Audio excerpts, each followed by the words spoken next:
කිසිම දෙයක් ස්පර්ශ කරලා නැහැ. කිසිම දෙයක් අත්පත් කරලා නැහැ. ඒගොල්ලන්ගේ නමින් වස්තුව තිබිලා නැහැ. ඉන්න තැනක් තිබිලත් නැහැ. ඒ පිළිබඳව කල්පනා කරලත් නැහැ. මුළු විශ්වයම මගේ ගෙයක් කියලා හිතලා තියෙනවා. මාපොළොව මාගේ නිදිහාන කියලා තියෙනවා. එහෙම කියලා තියෙන දීපංකර බුදුරජාණන් වහන්සේ. මහණෙනි, මාපොළොව මාගේ නිදිහාන. ආස මගේ වහලය කියලා තියෙනවා.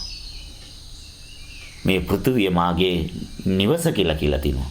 මිනිසුන්ට හිතා ගන්නම පෘථුවිය මගේ හැමතැනම ඉන්නේ ගේ ඇතුළෙමයි. ඒ විදිහට හිතලා තියෙනවා. එච්චර ඇඩ්වාන්ස්. ඒ හින්දා මගේ ගේ ඇතුළේ හැමදේම තියෙනවා.